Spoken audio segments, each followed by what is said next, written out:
Hello, এখন কি অবস্থা সবার? তো আজকে আমরা কথা বলবো যে ট্রমা নিয়ে অথবা মেন্টাল ইলনেস নিয়ে। তো আমাদের দেশে হয়েছে কি বেশিরভাগ মানুষই মেন্টাল ট্রমা বা মেন্টাল হেলথ ডিজিজ নিয়ে অনেকে রোমান্টিসাইজ করে, চায় যে আমার তো এরকম এরকম হয়েছে, আমার তো লাইফ এখন এরকম এরকম। বাট আপনি যদি সাইকোলজিস্টের কথা শুনেন তাহলে দেখবেন যে আমাদের দেশের বেশিরভাগ মানুষই মানে নিজের হেলথটাকে মানে ফেক ভাবে দেখে আর কি। যার মেন্টাল ট্রমা হয় নাই, যার মেন্টাল ডিজিজ হয় নাই, সেও বলেছে আমার আছে। এখন এটা উপায় জিনিসটা বোঝার উপায় দুইটা জিনিস। এক হলো যারা অ্যাকচুয়ালি মেন্টাল টর্চার যে দেয় ছোটবেলা থেকে, ফ্যামিলি থেকে বা নেইবার থেকে বা অন্য কোনো বাজে জিনিস থেকে, যারা মেন্টাল ট্রমা দিয়ে আসলেই যায়, তাদের কিন্তু বড় হইতে হইতে ওইরকম একটা ডোন্ট কেয়ার টাইপের একটা মাইন্ডসেট চলে আসে, একটা রেসিলিয়েন্স চলে আসে।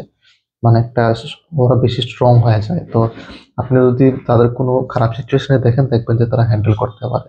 তো সেই হিসেবে বলতে গেলে পাস্ট ট্রমা কিন্তু অনেক ভালো একটা জিনিসও, কারণ সে আপনাকে ডোন্ট কেয়ার একটা মাইন্ডসেটে নিয়ে আসে। আর যারা ফেক ট্রমা করে, মনে করে যে আমার ট্রমা আছে, আমি তো অসুস্থ, কিন্তু আসলে অসুস্থ না, তারা দেখবেন যে সেরকম স্ট্রং না। একটু কিছু হইলেই তারা আরো আরো ট্রমার মধ্যে পড়ে যায়। তো এটাই যে এত রোমান্টিসাইজ করার কোনো দরকার নাই। যাদের ট্রমা হয়েছে অবশ্যই ডাক্তারের কাছে যাবেন, সাইকিয়াট্রিস্টের কাছে যাবেন। যাদের নাই তারা নিজেরটা নিজে বুঝে নেন, কারণ আপনার যেহেতু নাই তারা তো এত রোমান্টিসাইজ করার দরকার নেই।